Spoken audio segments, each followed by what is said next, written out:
Ambati silks Kanchipuram sorry store now in Vijayawada. Exclusive పట్టు saris, సల్వాస్ and lehengas. టీమిండియాకు umpire Richard Kettleborough ఒక శాపమా?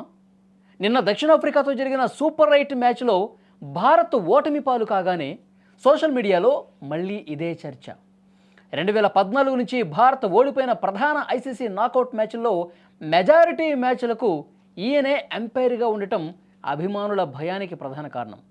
కానీ అసలు నిజమేంటి? ఆయన ఉంటే భారత్ అసలు గెలవదా? ఈ వీడియోలో క్లియర్గా మీకు చెప్పే ప్రయత్నం చేస్తాను. T20 వరల్డ్ కప్ లీగ్లో టీమిండియా అజేయంగా నిలిచింది. లీగ్స్ అన్ని మ్యాచ్ల్లో విజయం సాధించింది. సూపర్ 8లోకి వెళ్ళింది. కానీ ఎప్పుడైతే అంపైర్ల జాబితాలో రిచర్డ్ కెటిల్బరో పేరు కనిపించిందో అభిమానుల్లో గుబులు స్టార్ట్. అనుకున్నట్టే జరిగింది. నిన్నటి సూపర్ 8 మ్యాచ్లో దక్షిణాఫ్రికాపై భారత్ ఘోరంగా ఓడిపోయింది. దీంతో కెటిల్బరో గ్రౌండ్లో ఉంటే చాలు భారత్కు కాలం కలిసి రాదు అనే పాత సెంటిమెంటు మళ్ళీ ఒకసారి తెర మీదకు తీసుకొచ్చారు. ఇది కేవలం ఒక్క మ్యాచ్తో మొదలైన భయం కాదండి, దశాబ్ద కాలపు చరిత్ర.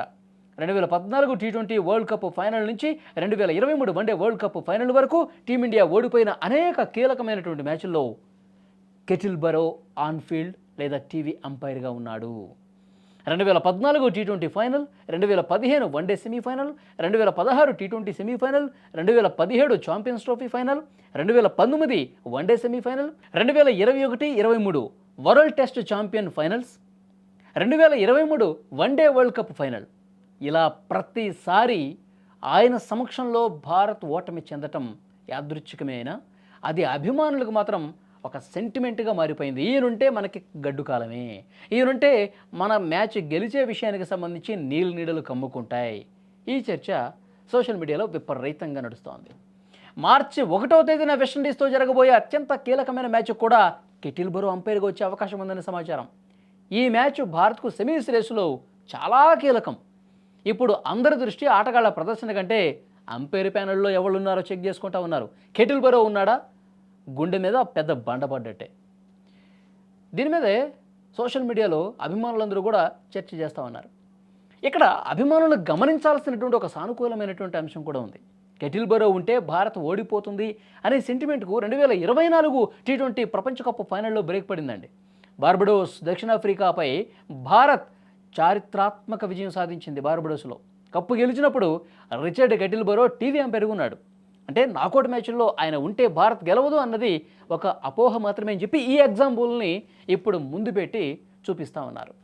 కేవలం నాకౌట్స్ మాత్రమే కాదు, గ్రూప్ దశ మ్యాచ్ల్లో కెటిల్బరో అంపైరింగ్లో భారత్కు అద్భుతమైన రికార్డు ఉంది. 2023 వన్డే వరల్డ్ కప్లో కోహ్లీ సెంచరీ కొట్టిన బంగ్లాదేశ్ మ్యాచ్తో పాటు అనేక లీగ్ మ్యాచ్ల్లో ఆయన అంపైర్గా ఉన్నప్పుడు భారత్ ఘన విజయాలు సాధించింది. అలాగే 2017 ఛాంపియన్స్ ట్రోఫీ సెమీఫైనల్లో బంగ్లాదేశ్ను ఓడించినప్పుడు కూడా ఆయనే ఫీల్డ్లో ఉన్నాడు. కాబట్టి ఇవన్నీ కూడా పెద్దగా నమ్మాల్సిన పని లేదంటున్నారు. చివరిగా చెప్పొచ్చేది ఏంటంటే కెటిల్బరో ఒక అంపైర్ మాత్రమే, విధిరాతను మార్చే శక్తి అతనికి లేదు. 2024 ఫైనల్ విజయం ద్వారా టీమిండియా ఇప్పటికే ఆ సెంటిమెంట్ను తుడిచిపెట్టేసింది.